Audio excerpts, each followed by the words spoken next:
Florence Scovel Shinn's Your Word is Your Wand, Chapter 4. Words of Wisdom. Faith without nerve is dead. There's never a slip twixt the right cup and the right lip. Never look, or you'd never leap. God knows in unexpected places, through unexpected people at unexpected times, His wonders to perform. Loving your neighbor means not to limit your neighbor in word, thought, or deed. Never argue with a hunch. Christopher Columbus followed a hunch. The kingdom of heaven is the realm of perfect ideas. It is dark before the dawn, but the dawn never fails. Trust in the dawn. When in doubt, play trumps. Do the fearless thing. It is the fearless things that count.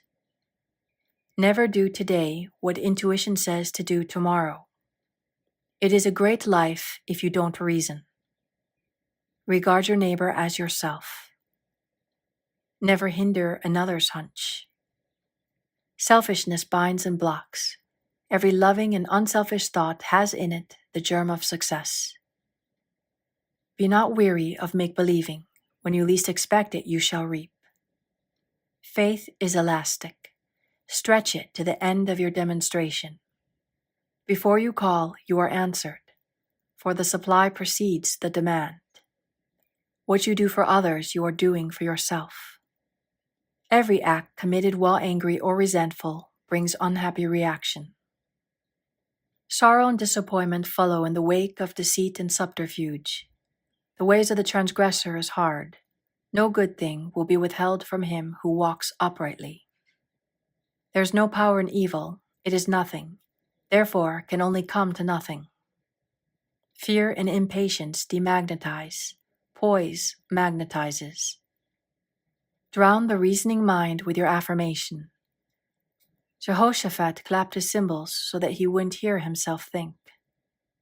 All bondage is an illusion of the race consciousness. There is always a way out of every situation under grace. Every man is free to do the will of God. Surism is stronger than optimism. Divine ideas never conflict. It is dangerous to stop in the middle of a hunch. Infinite spirit is never too late. Faith. Hope looks forward. Faith knows. It has already received and acts accordingly. In my classes, I often emphasize the importance of digging ditches, or preparing for the thing asked for, which shows active faith and brings the demonstration to pass.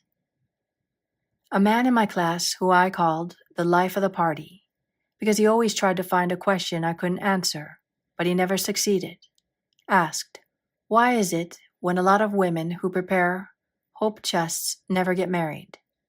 I replied, "Because it is a hope chest and not a faith chest." The prospective bride also violates law in telling others about it. Her friends come in and sit on the hope chest and either doubt or hope she'll never succeed. Pray to thy Father which is in secret, and thy Father which seeth in secret shall reward thee openly.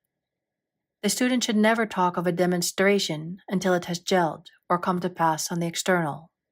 So a hope chest should become a faith chest and be kept from the public eye, and the word spoken for the divine selection of a husband under grace in a perfect way. Those whom God hath joined together, no thought can put asunder. Affirmations. Adverse appearances work for my good, for God utilizes every person in every situation to bring to me my heart's desire. Hindrances are friendly, and obstacles springboards. I now jump into my good. As I am one with the undivided one, I am one with my undivided good.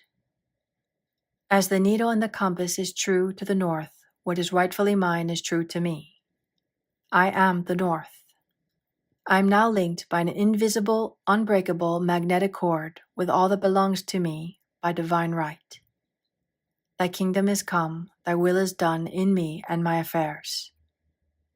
Every plan my Father in heaven has not planned is dissolved and obliterated, and the divine design of my life now comes to pass. What God has given me can never be taken from me, for his gifts are for all of eternity. My faith is built upon a rock, and my heart's desire now comes to pass, under grace in a miraculous way. God is my unfailing and immediate supply of all good. I am poised and powerful. My greatest expectations are realized in a miraculous way. I water my wilderness with faith, and suddenly it blossoms as the rose. I now exercise my fearless faith in 3 ways: by thinking, speaking, and acting. I am unmoved by appearances, and therefore appearances move. I stand steadfast, immovable, giving thanks for my seeming impossible good to come to pass. For I know with God it is easy of accomplishment, and his time is now. God's plan for me are built upon a rock. What was mine in the beginning is mine now, and ever shall be mine. I know there is nothing to defeat God, therefore there is nothing to defeat me. I wait patiently on the Lord, I trust in him. I fret not myself because of evil doers. For every man is a golden link in the chain of my good, and he now gives to me the desire of my heart. I have now the fearless faith of the Christ within. At my approach barriers vanish and obstacles disappear. I am steadfast, immovable, for the fields are already white with the harvest. My fearless faith in God now brings the divine design of my life to pass. All fear is now banished in the name of Jesus Christ, for I know there is no power to hurt. God is the one and only power. I am now in perfect harmony with the working of the law, for I know the infinite intelligence knows nothing of obstacles, time, or space. It knows only completion. God works in unexpected and magic ways, his wonders to perform. I now prepare for the fulfillment of my heart's desire. I show God I believe his promise will be kept.